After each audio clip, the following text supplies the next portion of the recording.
Kia ora whanau, it's that guy's energy here. I just got home. I finished a while ago. Had an event after it.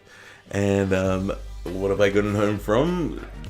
Star Wars Episode 8, The Last Jedi. I'd be hard pressed to think you may not know what Star Wars is, with it being such an established mecca of, the world of geekdom and pop culture. The latest episode in the continuing story of the Skywalker family has been released, and thanks to my friends at Disney, I was lucky enough to head along to tonight's premiere, and I got to check it out. So I know normally you don't really need to state what screen size you watched it on, but we got to check it out on IMAX 3D, and it's, for me, it's always hard if I've watched something on IMAX to not recommend going to see that film on IMAX 3D, especially Star Wars. From when it opened, with its crawler credits at the start, and once it opened into the star system we were looking at, I was sitting there, and the actual spatial referencing that the 3D produced, I was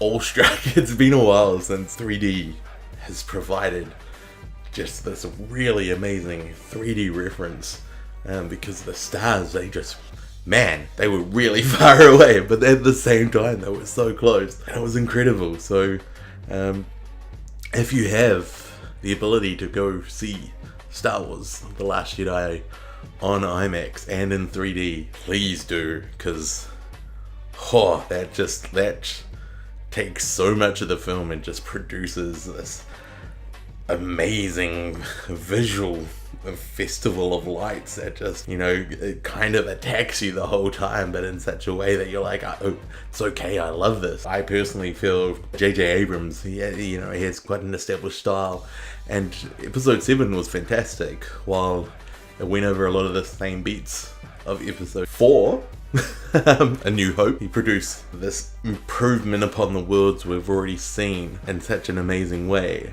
Rian Johnson, whose work I know primarily because of Looper, that guy just metaphor, J.J. Abrams, he ran to first base and he was like, hey, Rian, you're up to bat now, and Rian steps up to the plate, and visually that film was a feast, and I was just eating it all up. It has this one scene in it that, for me, if I'm gonna select scenes of the year again, that potentially, along with how it uses audio, is probably going to be one of my favorite scenes of this year. Oh my god. So, Episode 8 picks up pretty much directly from the end of Episode 7. We have Rey getting to the secret planet that Luke Skywalker has chosen to live a solitary life on, handing over his old lightsaber, his father's old lightsaber. It leads into where the conflict is heading, the struggle for power, not only between the people who make up the core of the Resistance and the First Order, but also, again, it continues that tradition of light versus dark. And what I think is really interesting with where Episode 8 heads is that it really delves into the philosophies of what it means to be light side and dark side. Again, while personally I'd love to see a lot more of the kind of visual representations of what it means to be a powerful Jedi or Sith, because it deals with these philosophies around what they believe and how they wield the Force. I think it's very cool, but it's still a lot of me craves seeing something akin to Genndy Tartakovsky's work on the Clone Wars animated features.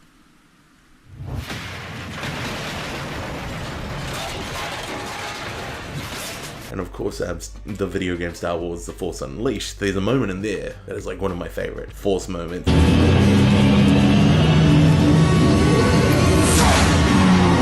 And I'd love to see more of that on screen, but with Episode 8, they do a lot of really cool stuff that I think they're starting to really edge towards a lot of that intensity and ferocity that wielders of the Force can have by using the Force. So, the majority of the cast return, of course, minus one or two people from Episode 7. It continues the story following these new members that, our core trio, which is Poe Dameron, played by Oscar Isaac, Finn, played by John Boyega, Rey, played by Daisy Ridley. They're such a stellar trio to watch, and I'm really excited by seeing how they continue their work moving forward into episode 9 and potentially closing this next trilogy. Adam Driver returns as the new antagonist, Kylo Ren. Andy Serkis of Lord of the Rings fame, he played Gollum of course, and through mocap, motion capture, he returns as Supreme Leader Snoke, the new leader of the First Order, and also, I guess, who,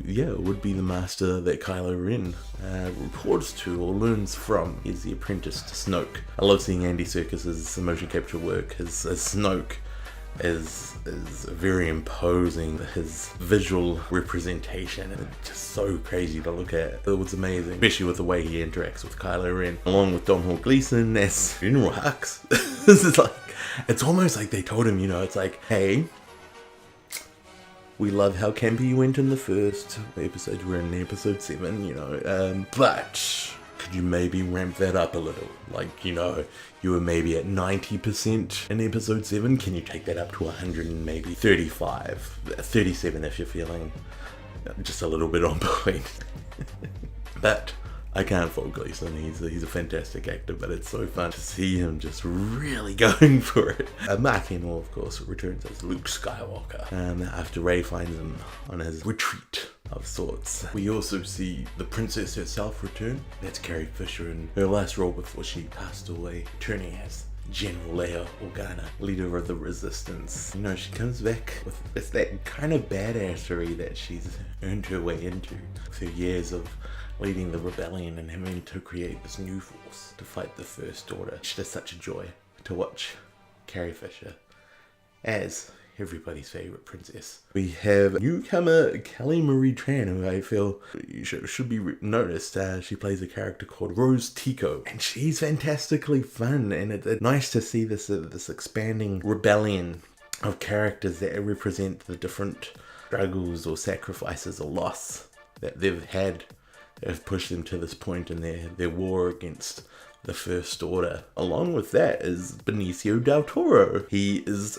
a nameless character. If they did drop his name, I completely missed it. But his character was so interesting. It opens up the world of smugglers in a way, or, scruffy-headed nerf herders. So it'd be interesting to see how he's utilized, and potentially we may see him turn up in other Star Wars features or Star Wars stories. With the stellar cast, Rian Johnson shapes a really great story, and I'm super interested in seeing where episode 9 is going to head, especially after the developments of episode 8. Episode 8 doesn't take the stakes towards that universal level that the Starkiller base represented in episode 7. It really focuses on the war between the Resistance and the First Order, and how each side, again, to go back to how the philosophies on Light and Dark are touched on, the Resistance and the First Order also become another physical representation of what the war means, and how it affects different people and how they utilize and react to the situations they're in. To see that is really cool. I think, when we picked up with A New Hope, the rebellion already existed, and in parts were failing to do what they felt was the right thing against the Empire. Whereas in this one, the Resistance has kind of always been hiding. The First Order have come to power, and now it's turning into this struggle between a group that is quickly turning into this rebel scum that is really throwing the First Order out in terms of how they have ownership of the universe and how they want to own it. It's exciting for me to see how that wraps up, if they do treat this as a trilogy, or if they actually do just keep moving forward and just executing storylines based around this trio that we're now following. As I said earlier, visually the film is a treat, and ultimately where we end up is, if you love Star Wars, for me, I might enjoy Star Wars a bit. For me, I loved it. It felt like a whole new adventure, and it was so exciting, and it's still so exciting to be part of those adventures for the first time. I think that's, after you watch, for me, when I watched the original Star Wars trilogy, it was kind of exciting to think about the people who get to experience that for the first time. And so we get to enjoy these films for the first time. And I just felt so taken in and excited. And while the film can be so busy sometimes because it's just stunning, I want to go back. It feels like there's so much of the film to digest because it's opening up all these different parts of lore while creating new stories. And man, they've just got themselves in such a powerful position in terms of box office dominance. And even when it's a bi-yearly film, of course, next year will be an off year. 2018 will be the release of the Han Solo Star Wars story titled Solo.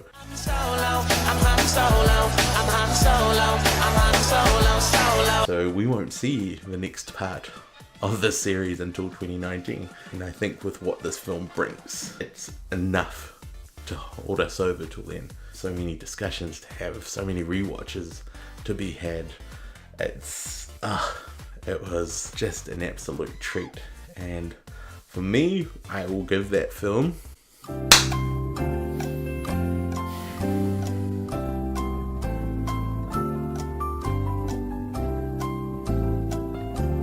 Did I drop chocolate on my top? God damn it. A 5 out of 5. I'm pretty sure I gave episode 7 a 5 out of 5. I can't actually remember. But for me, episode 7 was a nice throwback. Episode 8 for me is such an interesting direction for where we're headed with the Star Wars series, and I'm so excited by it. So if you're excited by it, and I know you guys are out there now probably watching the midnight sessions because you're amazing, or the early morning sessions because you're also amazing, or just any of the sessions as the film is now out, I really hope you enjoyed as much as I did. And just Star Wars, man, what a series of films that is. So, thank you so much for joining me. I hope you enjoyed my potentially muddled bundle of ideas. That was all just going off the top of my head. I just wanted to get it out. So yeah, so I hope you enjoyed that. And again, thank you so much for watching. Thank you so much for joining me. And until next time, I have been that guy, XenoJ. Ka kite.